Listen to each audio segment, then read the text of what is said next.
Hello and welcome to the Growing Green podcast.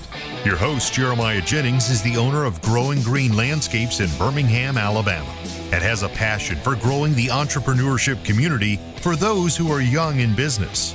Being a business owner isn't easy, especially in the early years, and that's why in this show we dive into a wide range of topics covering all the challenges small business owners deal with. Even if your company is generating $1 million or more, the stories from our great guest and Jeremiah's own firsthand experiences will propel your business forward. And now, here's your host, Jeremiah Jennings.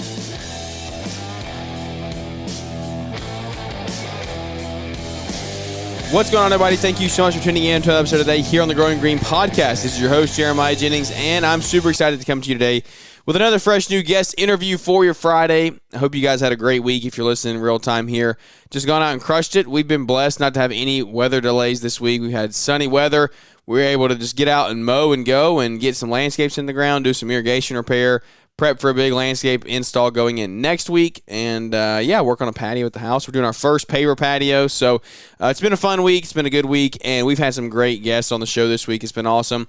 We hit our 400th episode on Wednesday, and we kind of just glossed over that, but thank you all so much for following on with us, supporting the show, helping us get to 400 episodes. I know that it's been a pretty wild journey to get here. We've gone a lot of different ways on the show, had a lot of different conversations. Some have been better than others, but we always try to bring the best content that we can at the time. And so I am super, super appreciative to each and every one of you who follow along and share the show with your friends out there, and just hope that it helps you and helps your business growth and your growth in life as well. So thank you for tuning in for 400 episodes, and here's to 400 more over the next 3 years to come. But without any further ado, we have Joey Coberly join the show with us today. He is our personal bookkeeper from the Landscaping Bookkeeper. They take care of us and our company books and everything that we got going on here. But we don't even get into much bookkeeping today. We just talk like growing profits, investing, reinvesting into your company, plans to just grow your wealth over time. And Joe's a very, very educated person on that. He spent a lot of time, the last 10 years, 15 years of his life has been devoted to starting this company, the Landscaping Bookkeeper, but also growing and learning how to grow their personal wealth as well. So it is a very, very good show. We go for about 45 minutes here. Every minute in here is packed with value, and I hope you enjoy it and stay for the whole show. So without any further ado, let's hop into the show and hear from Joey from the Landscaping Bookkeeper. What's up, guys? We're here with Joey Coberly, and I'm excited to rock and roll in this show. We were literally sitting having our monthly meeting. He is the founder of, oh my gosh, I'm not going to make it through. The hiccups already got me. I've had some crazy hiccups this morning. I've never had hiccups for this long. I've had them for, no joke, probably 3 hours. I've not been able to get rid of them. But this is going to be rough. Bear with me, guys. Bear with me. Joey is the founder of the Landscaping Bookkeeper, and they have been our bookkeepers for, God, what are we in, year 3 now? 4? I think we're at about 2.5, yeah. We're coming up on 3 then. It's crazy. I think you were February of 2022. Yeah, I think that is right. But, man, I'm excited to have you here. We're just going to have a good old-fashioned, oh, my goodness, a good old-fashioned conversation. If this continues, I will spare you guys, and we will rerun the show at a later date. But hopefully, I'm going to be able to get through it. I just want to kind of hop into some things, dude. We were sitting here talking for the last 30 minutes, and we were like, man, we should have recorded all that. We were just talking about not necessarily like lawn care business growth, but just like wealth growth, just growing your wealth, growing your profitability, growing your life in general. You have some very creative takes on that, and I'm excited to. Let's just dive into some of those. Like, I don't even really want to get into much bookkeeping today. I mean, perfect. Obviously, that's what I talk about anyway. Yeah, like tell everybody who you are in case they haven't heard, and what y'all do, just so everybody can find out and go reach out to you if they need that help and that service. But then I want to really dive into what we were talking about. I mean, just like literally growing profits, growing wealth, growing your life. Yeah, so we do bookkeeping, obviously, for landscape and lawn maintenance professionals. Largely, we will onboard companies when they're kind of in their infancy. So let's say like 50 to 250,000, and we kind of synergize with their business, so to speak, and build the system within that in terms of bookkeeping. And really, we're a bookkeeping company, but I'd say we're largely more of an education-based company. So one of my biggest philosophies is I want, small business owners to think like an investor. And so kind of marrying the idea of learning what a good investor is and combining it with, just owning a small business, which a lot of times is just the labor side when you start off. So really trying to marry those two ideas, because I find that's the most, successful people in entrepreneurship is they're the ones that can do the hard work, and they can also think, on a big picture like an investor, and also on a nitty gritty level as well. So anyway, we've been doing that for, I guess in landscaping, probably 4 years now. We've been doing bookkeeping for 6.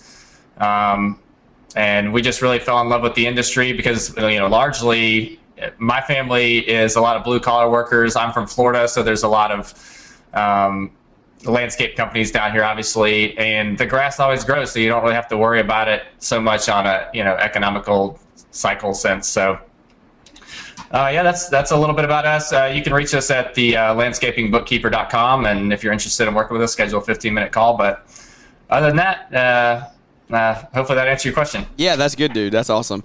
Well, you talk about investing, like what does investing look like to you, other than just like you're saying being the labor of your lawn and landscape company? Because there's so many guys that are in this stage of growth that we're in. This is similar, just kind of across the board platform that we have here, and guys looking to grow and change their life, change their companies, and see what kind of future they can make for themselves and their families. But how do we get out of that just day-to-day grind of mowing and weed eating and edging? And even if that is what you're doing in your day-to-day, how do you look at investing in different areas in your life and your business? Early on. I know it's a packed question, but like we're talking like early years in the business. Like what have you seen that has worked? What is some advice that you've done that you've seen that has worked for you guys? So you're talking about just in terms of investing in your own company? Across the board. Whatever, like across the board. And I know you're a big business development guy. So like when do you, and this is not a one-size-fits-all, like we're just having general conversation here. When have you seen works? Like when should you start pulling profits from your companies and investing in other things such as stocks or other areas? Or like, are you just like put all your money back into the company for the first 5 years? Like, these are topics that I feel like guys need to be having at this point, because you don't want to pull too much cash out of the company, but then at the same time you also want to diversify at some point as well. Okay, yeah, I'll try and just had several questions packed in there, but I'll try and peel it all back. Take it and run with it as far as you want to. Okay, so if you look at the best way to build wealth in America, you can. I mean, there's pretty good data on it. So growing a small business, as long as if you're profitable and your sales are growing year over year, that's the best way to grow wealth in America by far. Like it blows stocks out of the water, it blows gold out of the water, bonds, any of that stuff. The problem is the larger your wealth grows, the harder it gets to compound your money at a high rate. So you can compound money really, really fast in the beginning if you're getting out of the field and you're moving into what contributes to the growth side of your company. So say sales, team management is a big one, building good teams and moving people towards a goal, like more of the philosophical side, like your mission statement, that sort of thing. And you can see that with guys like Steve Jobs or, Elon Musk. They're all good at rallying around a cause and creating a team to go along with that cause, and some are better at it than others. But that's really the common factor is you have to get out of doing the laborious side and move into, what's going to contribute to the growth in your company. And that's where your compound rate is going to come from. So,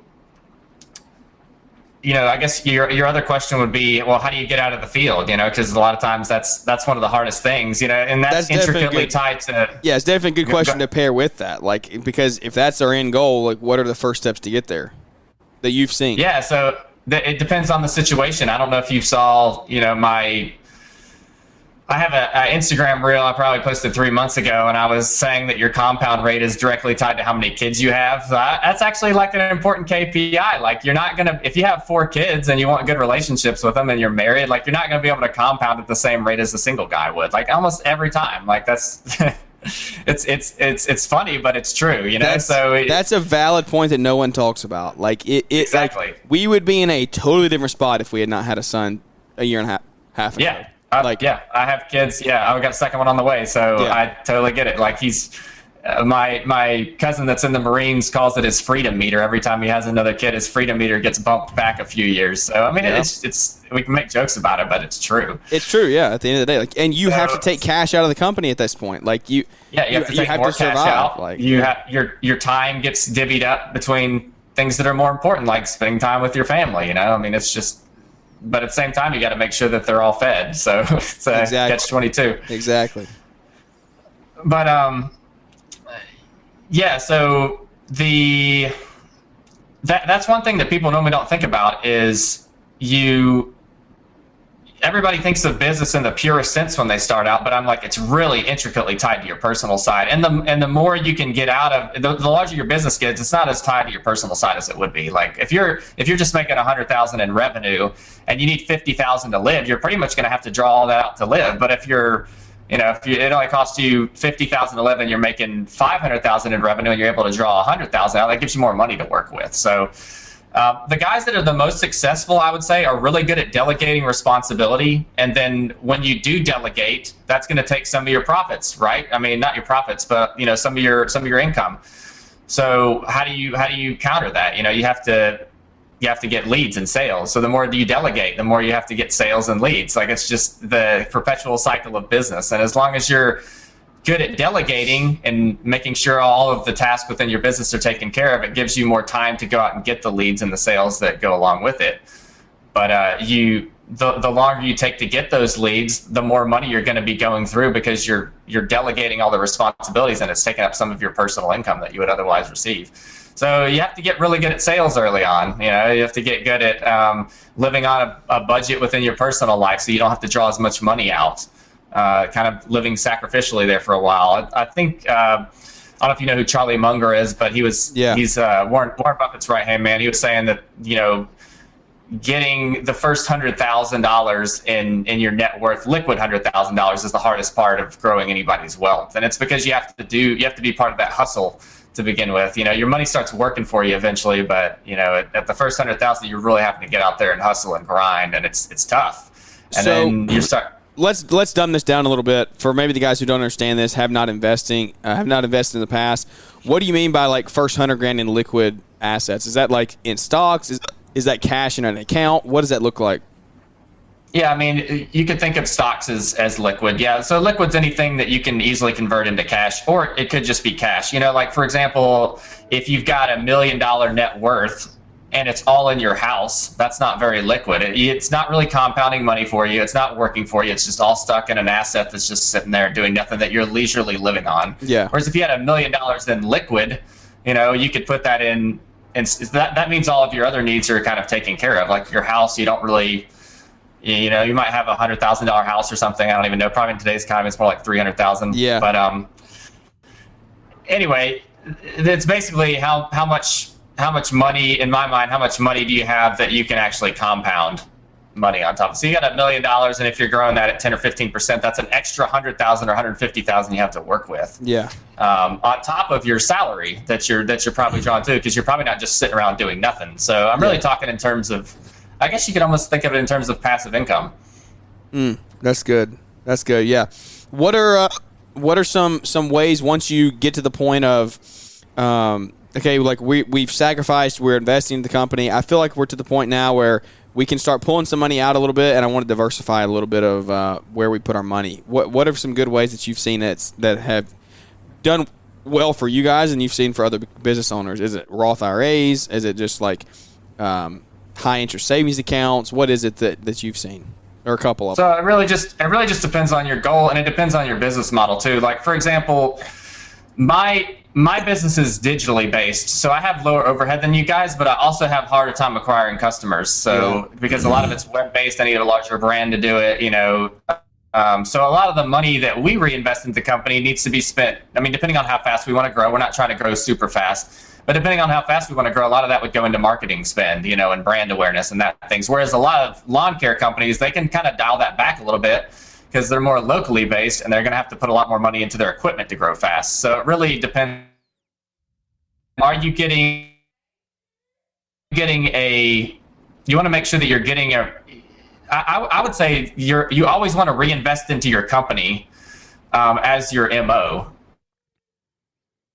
Use for that money in other things like you're asking. So as long as you're getting a good return on sales and everything with a lot of the money that you're putting back in and your profitability is staying high, I would say just keep putting it into your own company. Whereas, if you're not really trying to grow that fast, then yeah, take some of the money out and, it depends on your time frame too. Like a Roth IRA it's stocks, yes, but it's not liquid because there's penalties on it. You can't pull it out till you're 59 and a half. So Roth's a good one. And there's also, anytime I don't know how deep we want to take this, but anytime you invest into mutual funds, a Roth's not necessarily a mutual fund. You can have individual picks in a Roth. But really what separates the great investors from just, average investors or average people is they have a really high level. So they're normally really good salesmen. They're normally really good at team building. But another one is they have a high circle of competence within an industry. Like that's probably the number one thing. So, for example, if you look at even the Shark Tank guys, those guys can read statements really, really well. They understand return on equity, return on assets. They can tell you all the KPIs on all these different industries. But what really sets them apart is their knowledge in a certain industry. Like if you look at Barbara Corcoran, however you say her last name, she's very much franchise-based. She's very much people. She can identify people really well. Or Cuban, he's good at tech investing. He's good at health food. He's good at sports, and Damon John's good at clothing lines. They all have their own thing, and a lot of times you'll even hear them at that.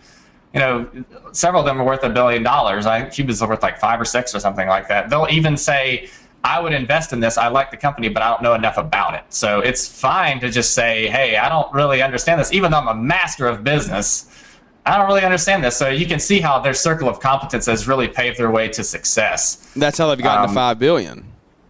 Yeah, they're very good at managing people. I guarantee you, Cuban's amazing at managing people. I guarantee you, he's a world-class salesman, but he's also very smart. If you talk about chip architecture or any of that crazy stuff, that tech investors talk about, Silicon Valley, that's his wheelhouse. So anything you want to be successful in, you have to have a high level of circle of competence. And Dave Ramsey even talks about it just kind of in different terms, the best investment you can make in yourself, but you really need to dial down on what that investment is because your time's limited. I have certain things that I put most of my time into just because it has to be related to the wheelhouse. I'm always trying to get a little better at learning how grass grows, or I'm not your average bookkeeper. Like I really try and have a deep knowledge of how grass grows and, even the chemistry behind it. That's what I've been kind of doing lately is I research a lot of the chemistry behind how plants work and, how the soil works and everything, adding sulfur for the pH or whatever, like all that stuff. I really like to have a high level of competence in it, even though it's not necessarily bookkeeping related, it is industry related to me. So I'm not as proficient as Jeremiah is, but I don't want to be ignorant to any of it either. 1,000,000%, and that's something that I honestly have to look at as well, as like not trying to just be educated in very like surface level in a million different directions, but like really, really highly educated on 2, 3, 4 things, because that is and you can expand your education as you grow over time. But like when I'm sitting here looking like where I want us to go, where do we want our company to go, how do I want to grow wealth in the next 10 years? It's like I've got to get really good at 2 or 3 things and focus in on them and be able to devote time to, because that's what it takes is time devotion and like being able to actually, what you're saying, spend time there. And so if you only have so much, you got to spend time with your with your wife, spend time with your kids, spend time on your primary business. Like you're running out of time there. You can't be going over and doing 2 or 3 other things, because everything is going to suffer if everything is not getting the appropriate amount of time spent on it. Yeah, that's a really good point. You can think of a business in terms of just buying back your time. Like a lot of people think about it as just building wealth, but you're really, the bigger my business has gotten, the more time I have to invest into myself in industry related things. Like a lot of my spare time I spend, like currently I'm on an innovation kick. I read all things innovation. A lot of times people think of innovation as something that just pops out of nowhere, like the light bulb or something like that. But there's so many things that lead up to that moment. And how can you have an innovative company, and what are all those steps innovation, make happen? And a lot of times it's, like we talked about Steve Jobs, he was really good at that, getting the right A players all on the same team, working towards the same goal. And that's when a lot of times innovation happens. And you can do that in any industry, an innovative landscaping company. I mean, there's little pockets of it that you can do, and it makes your company that much more valuable. But you can't really spend any time on that if you're out in the field, But if you've bought your time back, you can spend time on education and sales and team building and things that actually move the meter. Just doing the work's not going to grow your company, and you're going to run out of time eventually. Dude, going back and forth from the field to the office, and getting out of the field some more this year, and when you spend days in the office at a time, you're like, you get thrown back into the field for a day, and you just feel so unproductive. I feel like I can't answer. Switching gears. I can't answer a phone call. I can't reply to an estimate. I can't do any of that stuff. And it's like, man, this sucks. And it's not that I enjoy doing the work, but it's just like we're trying to grow the company. Like we're actually trying to increase revenue, increase profit, add team members, and it's like I physically cannot be out here in the field every day. Like even 2 or 3 days, 2 days a week is almost too much, because it's like we'll get an estimate on Wednesday. I'll get a lead Wednesday night. I need to go look at that on Thursday or Friday. If I'm in the field both days, I'm not going until Saturday, and it's just like then I'm in my weekend time. And if I don't go in the weekend time, I'm going on Monday, and then we're almost a week out from the original lead, and so now we got multiple people that are going to be probably looking at it before then, and it's just like it just eats time being stuck out in the field. It does. A big one is just the switching gears factor. Anytime you switch gears, you have like a latency to catch back up to where you left off with it, and so the more you switch gears, the more inefficient you become. And I've really noticed that as our company has grown. I have a hard time switching gears, because I'll kind of get into I'm on a branding mode. All I'll think about is branding and meditating on branding. And then I got to switch back to meeting mode, and now I'm doing meetings, and it's just then the more things that you add in, I got to take care of this task in terms of bookkeeping or whatever. The more tasks you add to that, the more my head just gets all over the place, and I can't ever move forward in any of it. So really try, and that's where the delegation comes into. You get once you get the crew lead, you don't have to really think about doing the maintenance or, just any of the day-to-day operations ideally, and you don't really have to think about it that much, and you can focus on something else and meditate on that. So that's been a really big one for me. And I think that the better you get at delegating, the more you can just focus on just one task and just go all in on it, I've personally seen that this year of, I'll be in the office for 2 or 3 days, and I'll be hammering an element, I'll be keeping books up, flow state, doing sales on time, getting estimates out within an hour or two after going to the job, and then I get out in the field for 2 days, and it takes me a week to get back in that mode of being an element, rocking and rolling, getting estimates out, and it's just man, this is so detrimental to the company. Yeah, and some people are good at it, not me. I've noticed that with Elon Musk. What's crazy about him is he can think at such a high level, and he can switch between 6 different companies. He'll be working on Neuralink 1 minute, and then he's on Tesla the next, and then he's on Starlink, and then he's on SpaceX. But he has an amazing team of people that are literally smarter than him in different areas. It's he's casting vision. He still switches. Yeah, but what sets him apart is I've never seen anybody that can switch gears like that between companies. I think Steve Jobs at his pinnacle was doing 2 at one time, that. I think Elon Musk is just in a class of his own, because he can think high level at each company, and it's just remarkable. But we're not all him, so. Yeah, 1,000,000%. No, I think that's really good info, dude. What is something else that you're passionate about? What's on your heart right now that you've been kind of studying or diving into? These hiccups are never going to go away. I don't know. I've literally. I don't know what to do. They're just never going to go. But in your life right now that you're doing, what is some things that you say, hey, I would look at this, and maybe if you were as a fellow entrepreneur in the green industry, just trying to grow wealth, grow profits, grow business.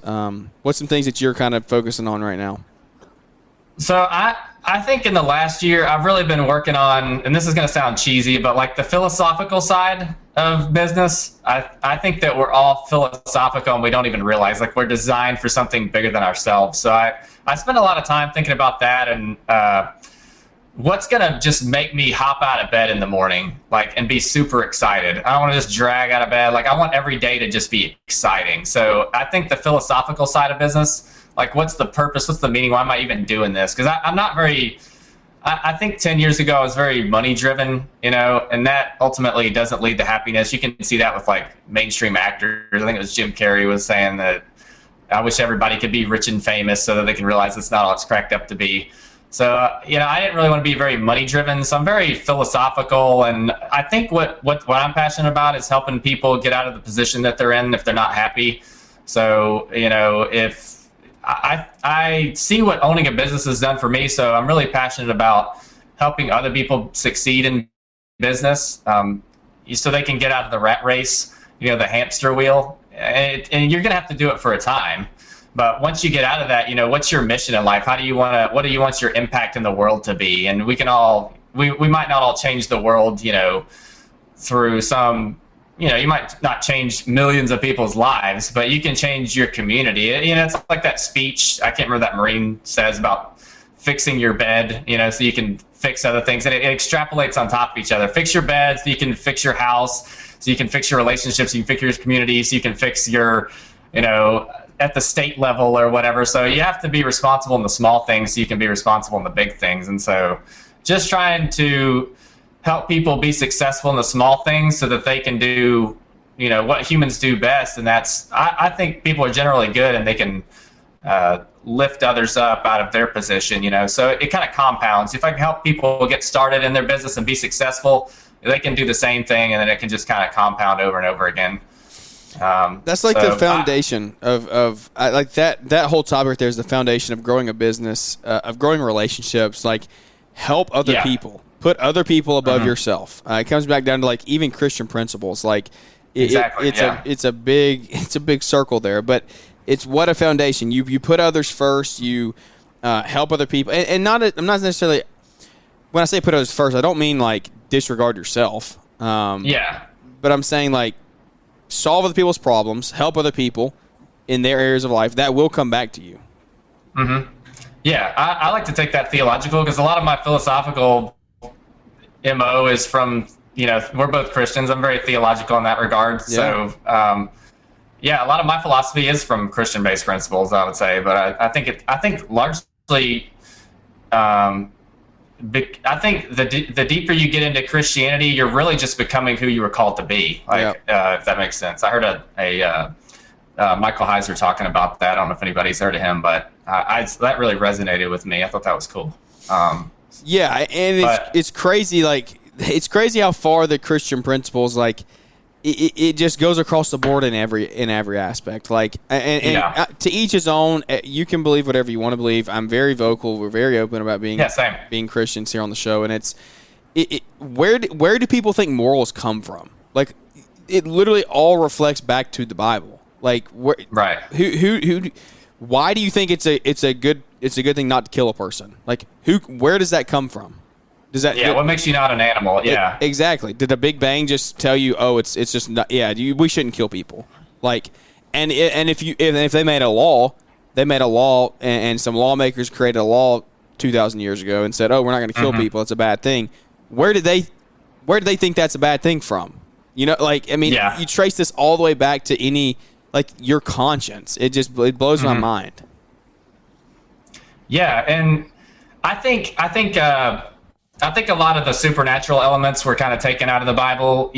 As the church grew, the church to me it's very material. It doesn't really think about the supernatural other than like God's some ethereal being in the sky or whatever. But I think of it more of like, if you're made in the image of God, that doesn't mean that you're like God looks like a person or anything. Like, to me, it's more philosophical. It's like you're made to reflect that image. Like you're made to be a representative of what that image is, if that makes sense. Like you're kind of an extension of God.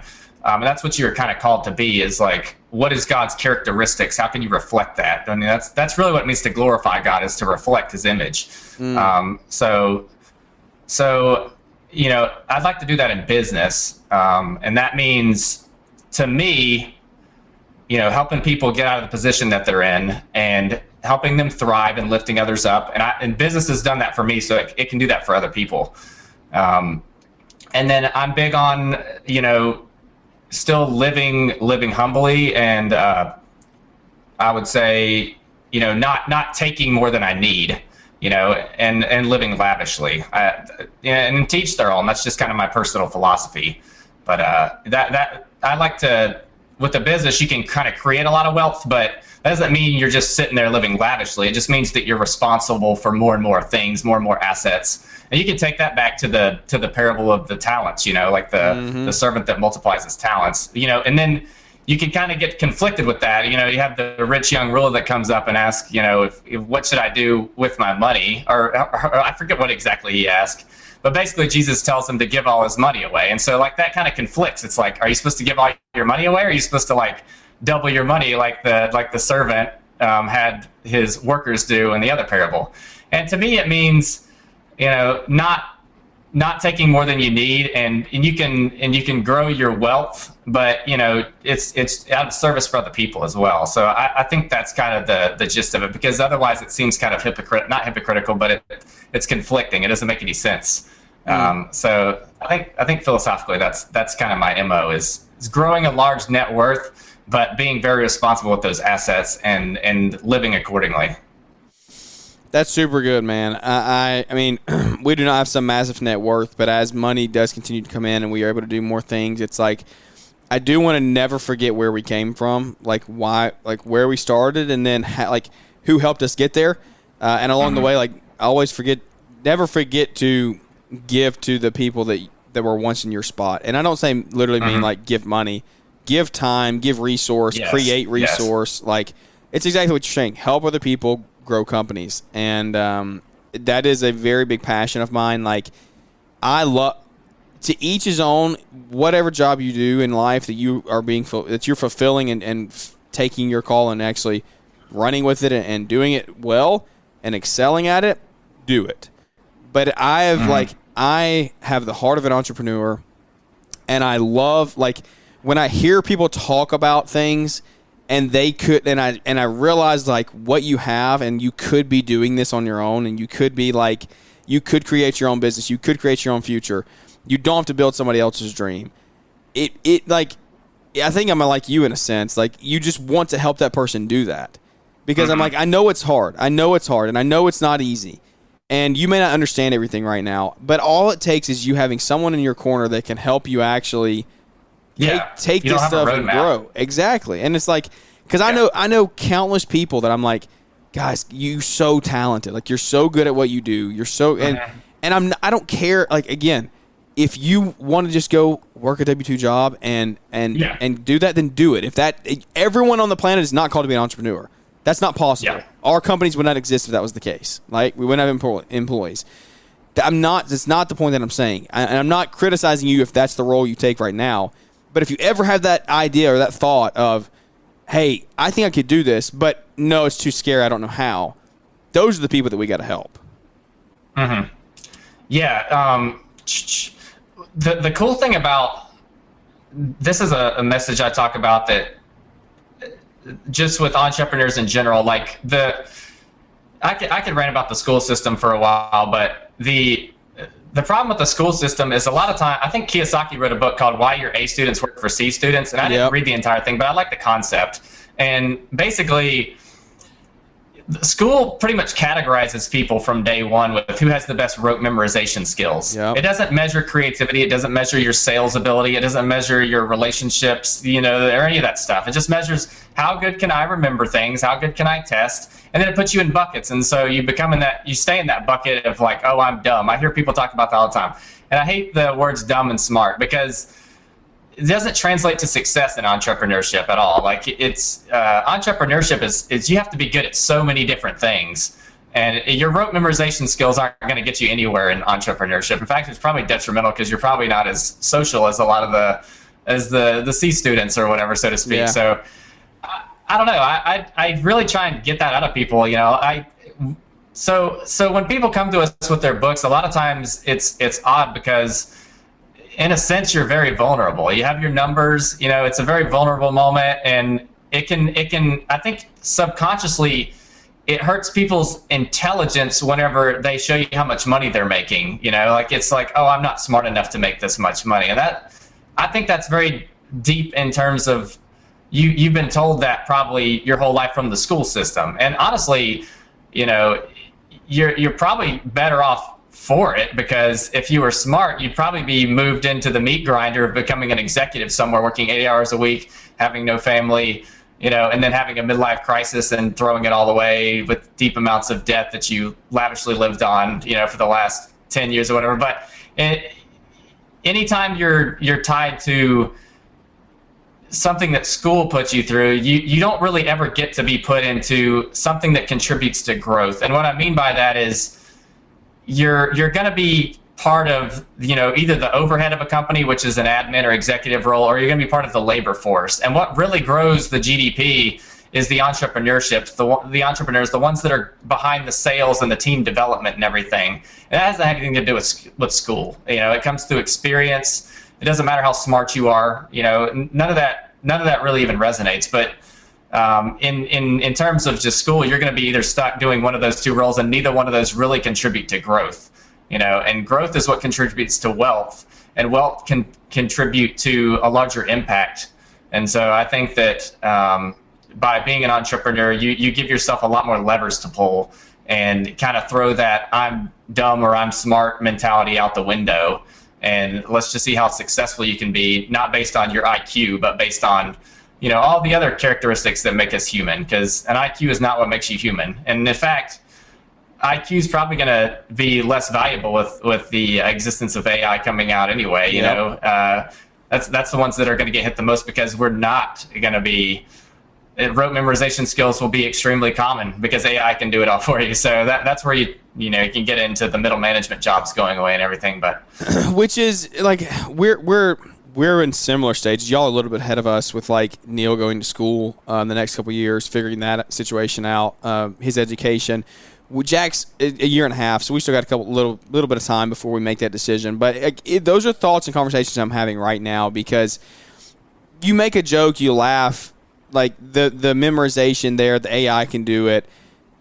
Guys, it's the fact, like AI is not going away. Technology is not going away. Like things have shifted in the last 10 years majorly in the economy, in the world, in technology.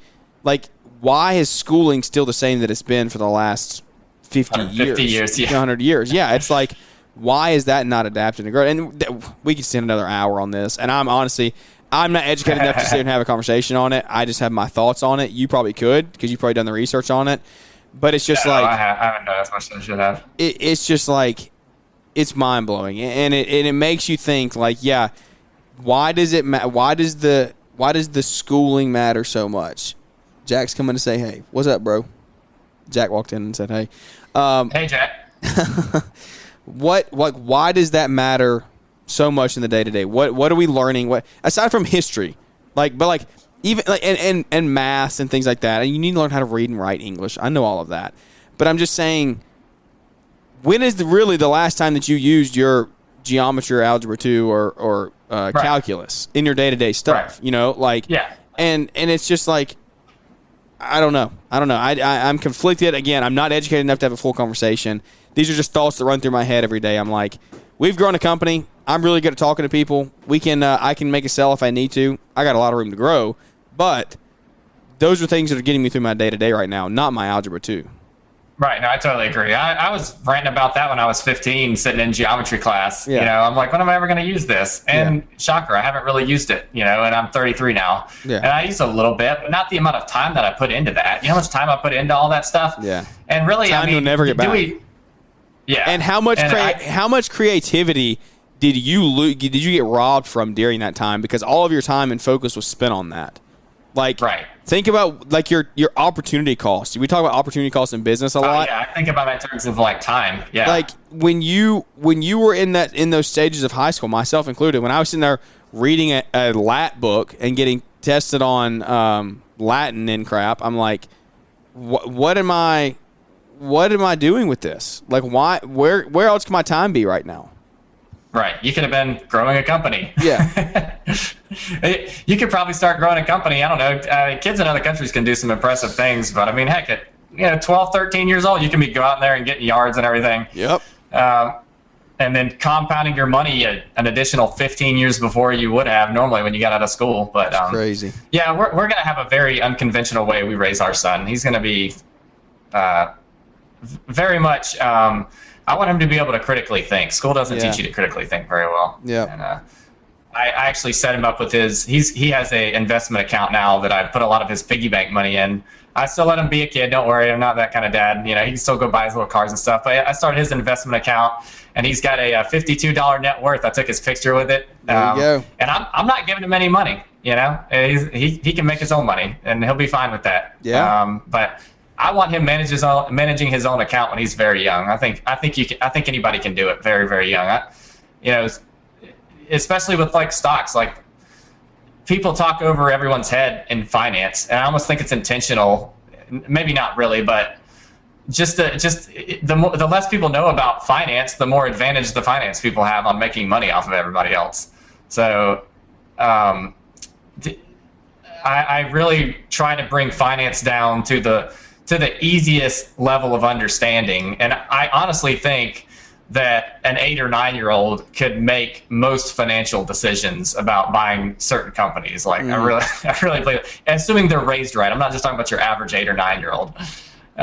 Anyway, that's kind of where I want my son. I want him managing his own stuff when he's very young, and he can make all his mistakes. He's going to make a lot of mistakes at 8, 9. Yeah. But if he makes all those mistakes when he's young, he won't be making the mistakes when he was 22 like me, you know? Yep. So it's all about giving the kids the opportunity to make money and to make mistakes earlier so they don't just get dropped off a cliff one day at, 22 straight out of college. Let him see that he can lose his $52.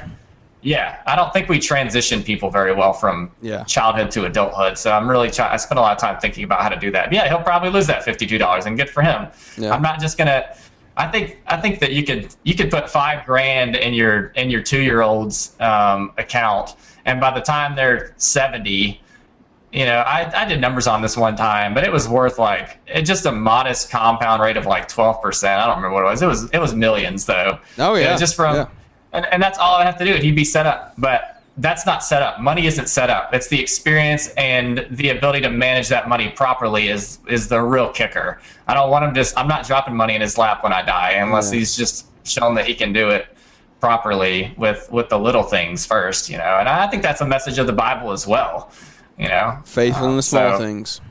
Yeah. So anyway, people think that they just want to leave their kids a lot of money. No, you don't. They have to be able to responsibly use it. And I don't think we're very good at managing wealth in this country.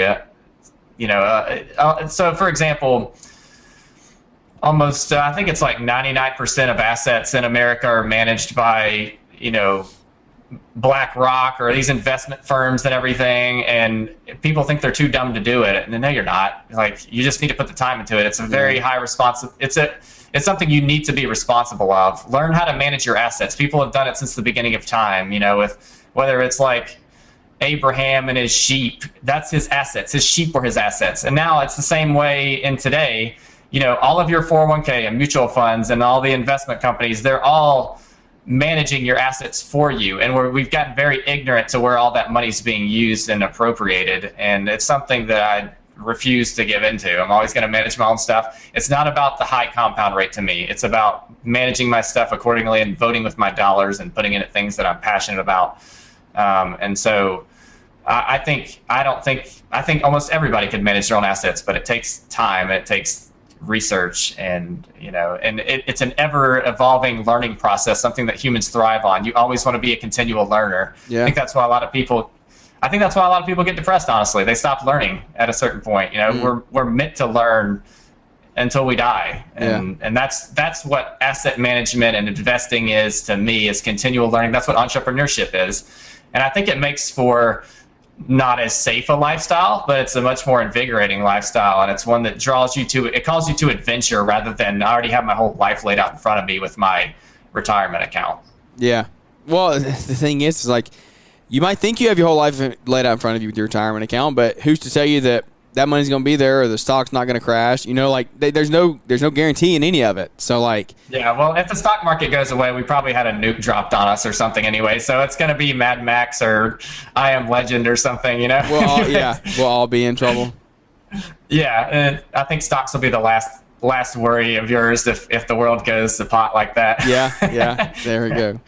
Well, good deal, man. Well, where can everybody, if they wanted to grow their education or anything on this stuff, like very base level intro stuff, where do you have some resources or anything you would give out of like maybe people to read or books to read or podcasts to listen to or anything like that on just very, very basic like investing and financial knowledge? Ooh, basic. Just to get started, and then maybe some high level too. Maybe they already know, and then they're looking for stuff. So in terms of my investing philosophy, which is high level of circle of competence, a really good one to check out is Phil Town and Danielle Town's book called Invested. That's a really good starting place. It teaches timeless investing practices that Warren Buffett has talked about for 100 years. I think it's a pretty basic one you could start off with, and the deep research is a lot of stuff that's already is somewhat instilled into you. Everybody has a knowledge base of something. Whether you've worked in retail or manufacturing, you have a lot of the investment equation already inside yourself, and it needs to be drawn out through knowledge of how a company runs. A company is just a machine almost. If you think of a company as a machine, it makes a lot more sense because I know we have a lot of mechanical-minded people out there. Like they can take a mower apart, put it back together. That's all a business. It has inputs and it has outputs, and it has emissions, so to speak. Emission you could think of as a waste in the business. Always trying to lower emissions. You can lower the waste in your own company. That's all a business is. And everybody has things that they already have a circle of competence in that just needs to be expanded on. Yeah. And so I think that message will resonate with a lot of people. So that's the type of investing that I do. And just find what you're passionate about and just go deep on it. It's going to pay dividends in the future. But yeah, Invested by Phil Town is a really good one.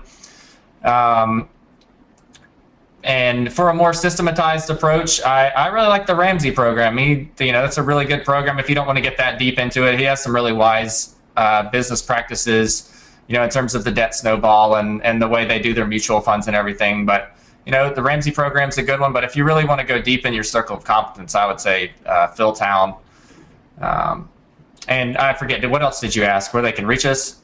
Yeah, and then follow that with the Landscaping Bookkeeper. Where can they reach you guys and get more about bookkeeping services and things like that?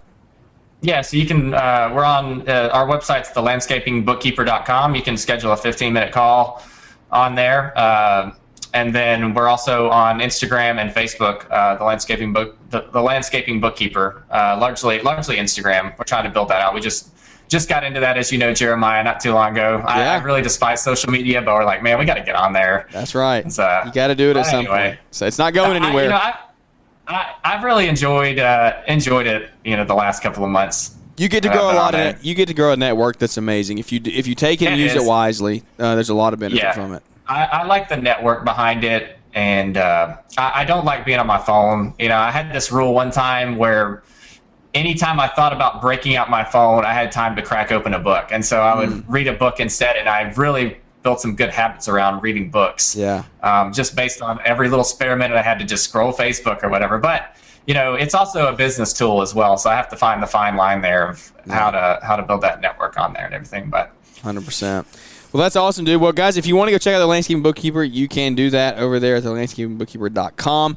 If you say that you listen to us here on the show, I think that gives you some type of discount there with them. So that help you grow your books and grow your finances and grow your life after that down the road. So this is an entry-level thing. Get a bookkeeper as soon as you can. We didn't even talk bookkeeping today. We're more high-level than that, but that is one of the first things you can do to delegate. Like the fact, like I'm in a networking group here locally. There's probably 25, 30 people in this group. We were talking at our last meeting, and there's a bookkeeper in the group. And I said, when I got to me, I said, how many of you have a bookkeeper? Because it was her day to give her presentation. I said, how many of you have a bookkeeper? No joke. Me and one other person had a bookkeeper in there out of 30 business owners. And I was like, oh my goodness. Like, there's no way you know your financials right. There's zero chance. You're not, maybe 5 of you do. And I'm just like, whoa, that's crazy. Because that's not our job. Most people don't even know what it is, you know? Yeah. And it does seem like a lot of money when you first start out, you know, but it's a habit and a system that you're building. And if you want to build a sellable business, you need data, and the more data you have, it's going to make it a lot more attractive to potential buyers. So I mean, that's one of the biggest challenges with bookkeeping is I'm not really worried about competition per se. It's more about just letting people know what it is. It's like on Shark Tank, you know, where they're like, I love this product, but I don't know how you would tell people what it is. That's kind of bookkeeping. You have to explain it to them because most of the populace doesn't even know what it is or how it could help them. So there's no world where I would ever go to not having it again. Zero world without it. That's what we hear time and time again. yeah, it's not even a question. So, well, that's awesome, guys. Well, Joey, thank you so much for coming on today, man. It was spur of the moment. Man, I really enjoyed it. Yeah, spur of the moment, but I love those. Those are some of the best ones, best conversations we get to have. So, we went right at 45 minutes here, and that's been a good one. I think my hiccups finally I noticed. I wasn't going to mention anything because I thought it would come back if I brought it back up. They probably will now that I said that, but at least we'll be done with the call then. So, well, guys, I do appreciate each and every one of you listening to the show. It means the world. Thank you, Joey, for coming on and spending some time with us. I hope you all enjoyed it. Check out the landscapingbookkeeper.com if you want to hear more about what Joey and Megan can do for your company and grow your business, grow your life, grow your wealth, and just have a good time doing it. So, guys, thank you so much for tuning in. It means the world that we get to do it to you. And without any further ado, that's going to wrap this one up, and we look forward to catching up with everybody here on the next one. Thanks for tuning in to the Growing Green podcast. It is an honor to have you listening, and we hope you receive valuable advice to help take your business to the next level. Don't forget to follow the podcast so you'll be notified when our next episode drops.